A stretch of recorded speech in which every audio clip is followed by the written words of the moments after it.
are pretty, Ulysses.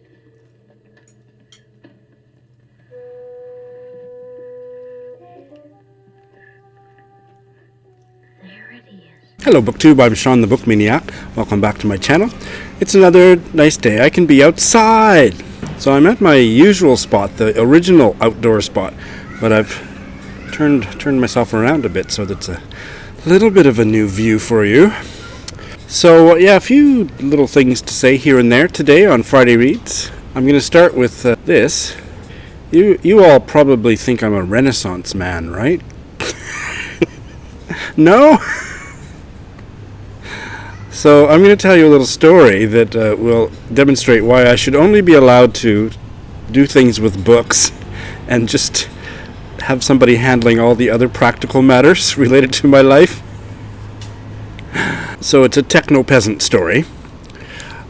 I bought a new iMac computer about 3 years ago and spent way too much money on it, used a big chunk of an inheritance check. And then I was already using my iPad for absolutely everything, and it just kind of sat there collecting dust until I started on BookTube, and now I use it a lot, so I'm certainly glad that I have it. But I do almost all my other computing stuff, email, everything, on my iPad. But I use the desktop computer for the editing and posting. And really the reason that I wanted to get the desktop, the only purpose it was fulfilling until I started booktubing, was watching DVDs, because in Japan the DVDs are a different regional code than in North America, so you can't use a DVD player, and I don't even have a TV. What would I do with a TV? I don't think I'll ever have a TV again. But there's certainly no room in my dinky little apartment. Steve Donahue's always wondering why I'm always sitting for my at-home videos. Well, there's no place to walk around, and I'm not going to show you how horribly messy my apartment is. But there's literally, it's the size of a postage stamp to walk around at all. But anyway, I digress.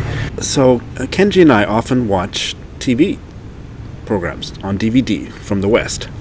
His listening skill is quite good, but he can't catch a lot of TV or movies without at least English subtitles. So we put the English subtitles on, and he and I love watching the fairly new American TV comedy Mom, with what's her name from West Wing. I've forgotten her name, but she's one of my favorite actors. You know who I mean. The tall one. And Kenji loves that. Of course you'd come along right now, wouldn't you? And also the 80s sitcom Golden Girls. Now I think I like that one more than he does, although he and I both, we've really bonded on Betty White. He loves Betty White, and I love the Golden Girls. It's terrible TV. The quality of anything other than the zingers is just abysmal, but I love it. So we watch those two almost every night that he stays at my house. So Thursday nights and Saturday nights, usually during dinner or right after dinner. And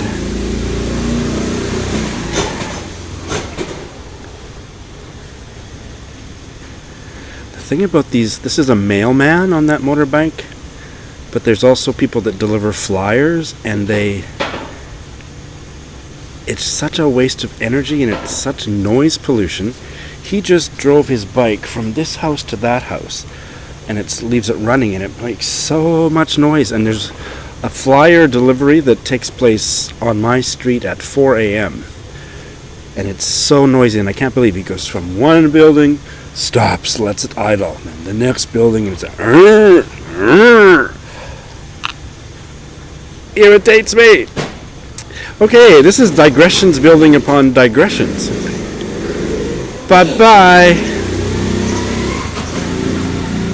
So we watched these DVDs, and we've also watched, there's a gay sitcom. I think they only ever made 3 seasons. A fairly new called, Bitchy? What's it called? It's called something like Bitchy or Campy or It's an adjective meaning very rude in a gay way. What the heck is it called? Anyway, Kenji really enjoyed that. We've watched the 2 seasons of that together. Anyway, so when I bought the damn iMac 3 years ago, I got it home and put it all together, and I said, where does the CD-ROM, DVD-ROM drive? There wasn't one. I had to check it on Google. They don't include them anymore. So I had just spent an obscene amount of money on this new computer, and I couldn't use it for the one function that I needed it for, and had to go out the next day and spend another $100 on an external Apple DVD-ROM drive. So, fine. And I was in business, but bye-bye Grandma's inheritance. About 2 or 3 months ago, a long time ago, I went to put a DVD in after Kenji and I had had dinner one night, and nothing happened. It just didn't register. The screen didn't, the app didn't open on the program didn't open on the screen, and I thought, oh my God, this external DVD-ROM thing is dead. It's like, I don't have $100. I mean, I could go without buying books for 2 weeks and I'd have $100, but no, that wasn't an option. These are the kind of things that just defeat me. So months have went by, and we've been, had no TV, no DVDs. And in the back of my mind for about 10 days, I was thinking, there's one thing you never checked. You never did check that. You never checked that. And I'd think about it when I was falling asleep or when I was not at home or whatever. So finally last night, Kenji's at my house. And I reach my hand back behind the screen, and I follow the cord to where it's plugged in. It was half out. It had come loose, or so it had been pulled out halfway. So that was all. Plugged it back in. Immediately the program opened, and we were back in business with DVDs. So these are the things that mean I should not be left to my own devices. I need a parent or somebody who can operate in the real world, because I just can't. So that's my story.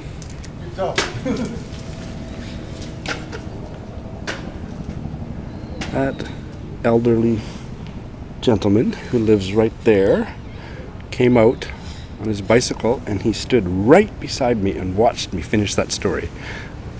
He was just staring at me. I didn't look at his face to see whether he was friendly or not, but it kind of made me a little intimidated there at the end. So anyway, that's my little story, and that was 9 minutes. I'm sorry that went on so long, but I don't really have much else to say. I'd have a few things, but I love doing Friday Reads. It's such an unstructured thing that doesn't require very much preparation, and it's just kind of a rambly thing, as the last 9 minutes will show. And I noticed that there's kind of 2 types of booktubers, or at least 2 types of booktubers. Booktubers that always do the monthly wrap-ups, book hauls and TBRs, and those that don't. And the people that don't tend to focus more on Friday Reads or something more weekly. I noticed that Brita she doesn't call it Friday Reads, but a weekend summary of books she started, books she's finished, books she's looking forward to, or whatever. And I'm just wondering, maybe I might want to move into that and not worry so much about the monthly stuff. I enjoy doing those too, but I find that I'm leaving stuff out of Friday Reads because I just think it's going to be so repetitive if I talk about my bails every week, or I talk about books that I've finished. So on my Friday Reads, typically I've only been talking about books that I've newly begun. And then if I don't mention them again, I feel like I'm kind of keeping you in suspense. Oh, did he bail or did he finish? Did he bail or did he finish? Which is kind of silly, but it's a work in progress. I'm still thinking about it, and if that's the biggest problem in my life, now that my DVD is back in business, I'm doing pretty well. What a beautiful day.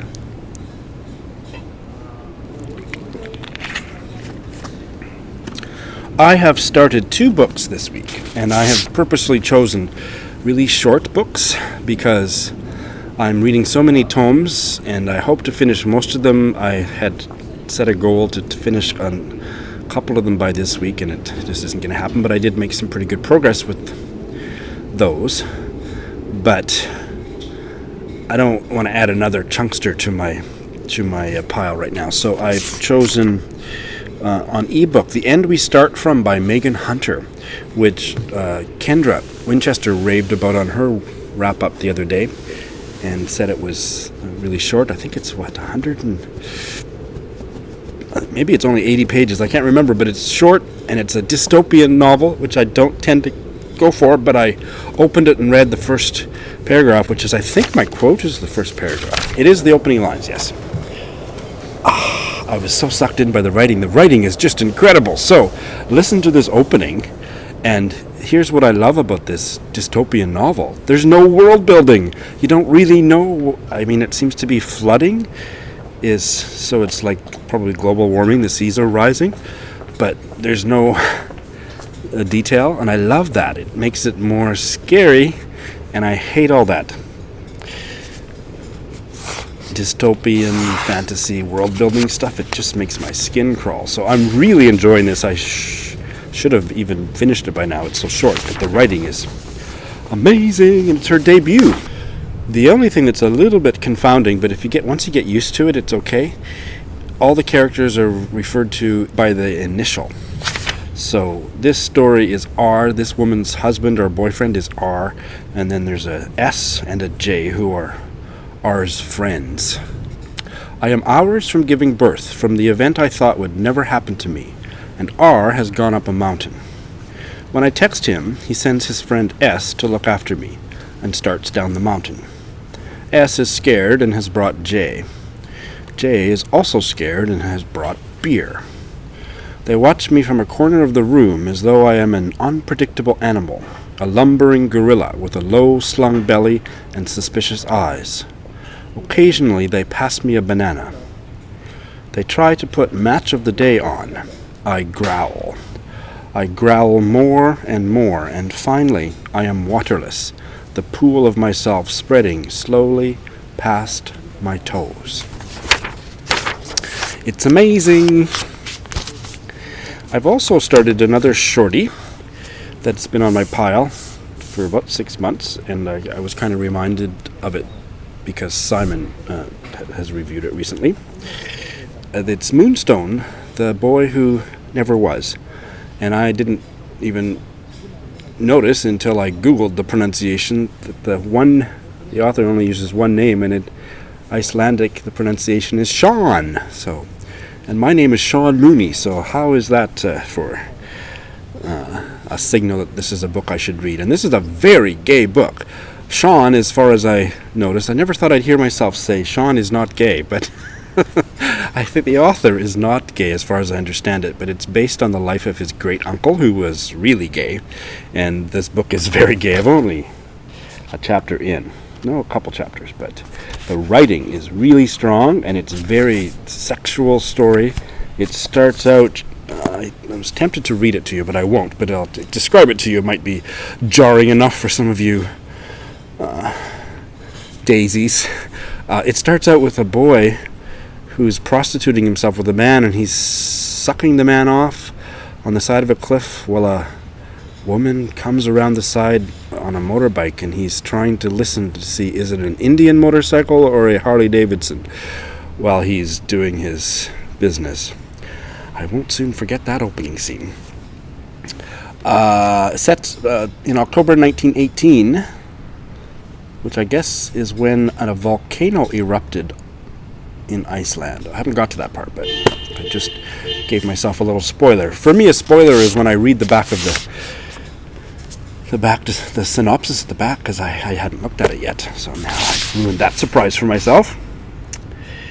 Also on audio, I have started Willa Cather novel, Shadows on the Rock, and it's set in I was going to say ancient, but that's not right.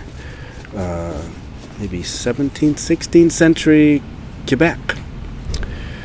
So I don't know how I feel about it yet. I'm just a few chapters in. I have a chip on my shoulder about Willa Cather because I studied her at grad school, and every writer I studied at grad school has kind of been ruined for me because grad school was such a horrible experience. So I didn't remember having any visceral affection for her writing in grad school because that was not the place I was in as a graduate student. So I hope that I can discover it now, because everybody is raving about Willa Cather, and every time I think of Willa Cather, I go right back to grad school and I want to kill myself. So the story is starting out interesting, maybe. We'll see if I can see how I fare with it. Now, Willa Cather, I think there's a bit of a French-Canadian ancestry in her family tree. Is that right? I can't remember, but you may or may not be aware, and I may or may not be exaggerating when I say that there is such a cultural divide between French Canada and English Canada that I know absolutely nothing about French Canadian literature. I could probably pull a few names of famous writers out of my hat, but I've never read them, and nobody in English Canada reads them. Now, that's an exaggeration, and I probably know several Anglophone, English-speaking Canadian readers who've read tons of Quebec literature. I haven't, and it's true that most haven't, and it would be the same in Quebec. I think our works are not usually translated or not widely read, and the French Canadian literature is not widely read in English Canada, and vice versa. And so every year there's the Governor General's Award, which the lovely Peg has been vlogging or making videos about. And there's categories, and there's separate awards for English Canada and French Canada. And as far as I understand it, the ceremonies are separate, and I mean, there's just no cross-cultural anything. So again, that's a bit of an exaggeration, but only slight, and it's regrettable. So this would be the first novel I've ever read that was set in French Canada, I think. I did my first buddy read this week, and it was fun, even though the book was just a garbage. I have a separate review, which was scathing, of this Miyazaki novel, The Key. But I did the buddy read with Literary Prince, and we did it on Voxer, trading audio and text messages. And I've never done that before, and it was a blast. And it's a great way to experience a book more deeply, and also, make a literary friendship. So I had a great time. And I've got another one scheduled I'm doing one actually in a few days with Claire Reads Books, Claire, of erotic stories for Punjabi widows. I'm excited about that. And then a bigger one scheduled for the new Alan Hollinghurst novel, The Sparsholt Affair, with Wild Reads and a couple others. It's quite late just in terms of scheduling, but it's going to be it's a 5-chapter novel, a chapter a day from December 15th to the 19th, something like that. If you're interested in joining, please give me a shout. I'm actually heading off. I have to go to Shibuya City Hall to get a document, an official document, and because I'm going to be in the neighborhood, I'm going to stop off at the used bookstore and get some books. So is book haul, especially the word haul as a verb, is that only booktube? I'd never heard of book haul. Do we use that on Litzy? Anyway, I've never heard it used as a verb, like I hauled this book. And haul means buy, or does it mean make a video about, or both? It's kind of weird for me, and I've been catching myself use it, but I'm not sure that I know how to use it correctly, so please teach me in the comments below. Otherwise, have a great weekend. Thank you. Bye-bye.